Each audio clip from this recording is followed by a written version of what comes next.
کسی نے سوال پوچھا ہے کہ میں اس سوال کا خلاصہ یہ ہے کہ شادی شدہ آدمی ہیں، بچے بھی ہیں، بیوی جب میکے جاتی ہے تو تنہا ہو جاتے ہیں، تنہائی میں پھر ان سے گناہ سرزد ہوتے ہیں اور گناہ بھی بے حیائی والے. بہت سے لوگوں کے ساتھ یہ مسئلہ ہے. پھر یہ آخر میں پوچھتے ہیں کہ کیا میں دوسری شادی کر سکتا ہوں، میرے پاس اللہ نے مال بھی دیا ہے.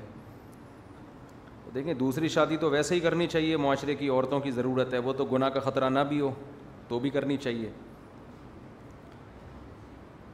عبداللہ بن مسعود رضی اللہ تعالیٰ عنہ کا مشہور قول ہے کہ مجھے اگر معلوم ہونا کہ میری زندگی میں ایک رات باقی ہے تو وہ بھی میں بیوی کے بغیر نہیں گزاروں گا، اس خوف سے کہ کہیں فتنے میں مبتلا نہ ہو جاؤں.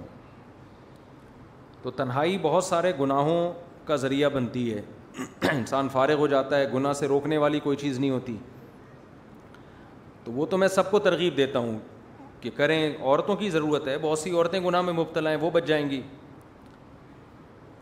باقی یہ جو گناہ کی بات ہے نا، بعض دفعہ انسان 2 شادیاں کر کے بھی نہیں چھوٹتا یہ اس طرح کے گناہ بے ہیں، کیونکہ لت پڑ جاتی ہے. تو نکاح تو ویسے ہی کریں، اس سے گناہ کی رغبت کم ہوگی انشاءاللہ، ختم نہیں ہوتی. کیونکہ جب ایک دفعہ عادت پڑ گئی گناہ کرنے کی، بار بار یوز ٹو ہو جاتا ہے، اب باڈی کی ریکوائرمنٹ بن جاتی ہے، وہ نہیں کرے گا دماغ ڈسٹرب ہوگا، جسم بے چین ہوگا.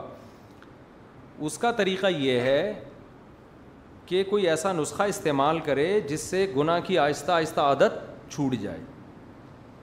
تو اپنے لیے کوئی سزا متعین کریں. سب سے پہلی بات یہ کہ آپ کو پتہ ہے کہ تنہائی میں یہ کام ہوتا ہے، تو تنہا نہ چھوڑیں خود کو.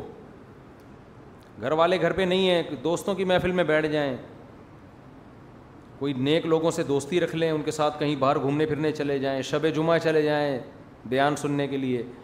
رات پھر اکیلے گھر پہ نہ گزاریں، کسی ریلیٹیو کو بلا لیں. دوسری بات یہ کہ عام طور پر یہ جو بے حیائی والے گناہ یہ رات کے وقت ہوتے ہیں. انسان سے جلدی سونے کا معمول بنا لے آدمی. جلدی سونے کا طریقہ یہ ہے کہ آپ کتاب رکھیں بستر پہ، کوئی دلچسپ کتاب ہو، اس کا مطالعہ کرتے کرتے سو جائیں. آپ بستر پہ لیٹے اور سوئے نہیں تو آہستہ آہستہ انسان کو شیطانی خیالات آنا شروع ہوتے ہیں. تیسرا کام، اپنے لیے کوئی سزا رکھیں.